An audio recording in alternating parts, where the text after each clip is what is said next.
Welcome to Telugu one news. నేను మహాలక్ష్మి. ఎన్నికల బరిలో దస్తగిరి, కోడికత్తి సేను.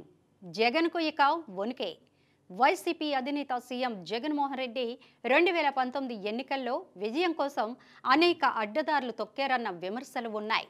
విపక్షాలు అవి కేవలం విమర్శలు కావు, వాస్తవాలంటూ పలు ఉదాహరణలు చూపుతున్నారు.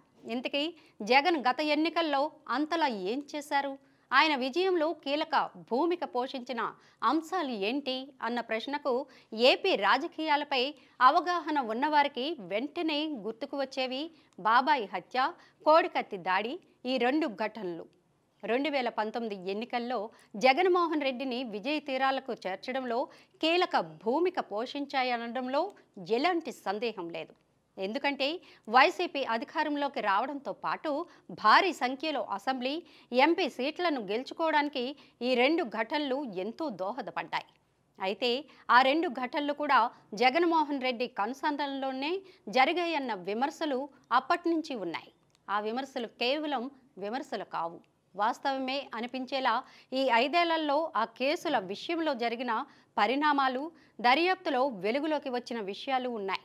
దాంతో జగన్ తాను తీసుకున్న గొయ్యిలో తానే పడబోతున్నాడని పరిశీలకులే కాదు, సామాన్య జనం కూడా అంటున్నారు. 2019 ఎన్నికల్లో వైసీపీ అత్యధిక స్థానాల్లో విజయం సాధించి జగన్ సీఎంగా బాధ్యతలు చేపట్టడానికి మాజీ మంత్రి వివేకానంద రెడ్డి హత్య, మరోవైపు కోడికత్తి దాడి ఘటనలు ఎంతో దోహదపడ్డాయి. గత ఎన్నికల సమయంలో వివేకానంద రెడ్డి హత్య కేసు ఏపీ రాజకీయాల్లో పెను సంచలనాన్ని సృష్టించింది. అప్పట్లో వివేక హత్య వెనుక అప్పటి సీఎం చంద్రబాబు నాయుడు, ఆయన అనుచరులే ఉన్నారని ప్రజల్ని నమ్మేలా చేయడంలో జగన్మోహన్ రెడ్డి విజయం సాధించారు. అయితే ఇటీవల కాలంలో వివేక హత్య కేసులో బయటపడుతున్న నిజాలు ఏపీ ప్రజలను విస్మయానికి గురిచేస్తున్నాయి. వివేక హత్య కేసులో జగన్ ప్రోత్సాహం, అవినాష్ ప్రమేయం ఉందని ఆ కేసు దర్యాప్తులో ఒక్కొక్కటిగా బయటపడుతున్నాయి. ఈ కేసులో నిందితుడిగా ఉన్న దస్తగిరి అప్రూవర్గా మారాడు. జైలు నుంచి బెయిల్పై బయటకు వచ్చాడు. ప్రస్తుతం దస్తగిరి సైతం జగన్మోహన్ రెడ్డికి గట్టి సవాలు విసురుతున్నాడు. పులివెందుల అసెంబ్లీ నియోజకవర్గం నుంచి జగన్ రెడ్డిపై పోటీ చేసేందుకు సిద్ధమవుతున్నాడు.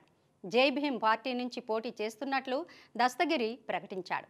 మరోవైపు కోడికత్తి కేసులో ముద్దాయిగా ఉన్న శ్రీనివాస్ బెయిల్పై బయటకు వచ్చిన విషయం తెలిసిందే. గత ఎన్నికల్లో జగన్మోహన్ రెడ్డి అద్భుత విజయం సాధించడంలో కోడికత్తి శ్రీనివాస్ది కూడా కీలక భూమిక అని అనడంలో ఎలాంటి అతిశయోక్తి లేదు. జగన్ ఎలాగైనా 2019 ఎన్నికల్లో విజయం సాధించాలనే ఉద్దేశంతో ఎయిర్పోర్ట్లో జగన్పై కోడికత్తితో శ్రీనివాస్ దాడికి ప్రయత్నించాడు.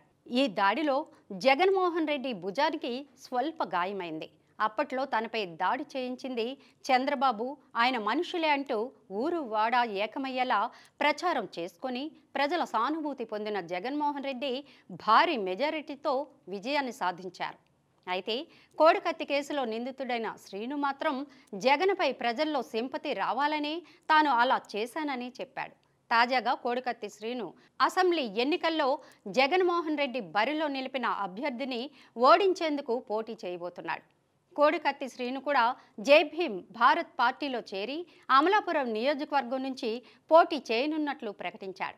2019 ఎన్నికల్లో జగన్మోహన్ రెడ్డి విజయానికి దోహదపడిన ఈ రెండు ఘటనల్లో ప్రధాన నిందితులుగా ఉన్న ఈ ఇద్దరు వ్యక్తులు కూడా 2024 ఎన్నికల్లో జగన్కు వ్యతిరేకంగా పోటీలో నిలవనుండడంతో జగన్ శిబిరంలో ఆందోళన వ్యక్తమవుతోంది.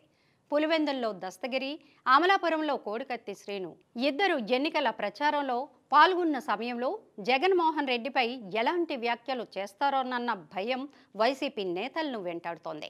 ఎన్నికల వేళ వారిద్దరూ నిజాలను ప్రజలకు వెల్లడిస్తే ఆ రెండు ఘటనల్లో జగన్ ప్రమేయం ఉందని చెబితే వైసీపీని ప్రజలు చీదరించుకుంటారన్న ఆందోళన జగన్లోనూ ఆయన శిబిరంలోనూ వ్యక్తమవుతోంది. ఇప్పటికే జగన్ 5 ఏళ్ల అక్రమ అరాచక పాలనపై ప్రజలు ఆగ్రహంతో ఉన్నారు. మరోవైపు తెలుగుదేశం, జనసేన, బీజేపీ కలిసి ఎన్నికల బరిలోకి దిగుతున్నాయి. దాంతో ఇప్పటికే ఓటమి ఖాయమైంది. తాజాగా వివేక హత్య కేసులో ప్రధాన నిందితుడు, కోడికత్తి కేసులో ప్రధాన నిందితుడు ఇద్దరు ఎన్నికల బరిలో నిలిచి ఆ కేసులకు సంబంధించిన నిజాలను బయటపెడితే ఇక వైసీపీకి పడతాయనుకుంటున్న కాసిన్ని ఓట్లు కూడా పడవన్న ఆందోళన వైసీపీ అభ్యర్థులను వెంటాడుతోంది. ఏపీలో తాజా పరిస్థితిని గమనిస్తున్న ప్రజలు జగన్ తీసిన గొయ్యిలో ఆయనే పడబోతున్నారంటున్నారు.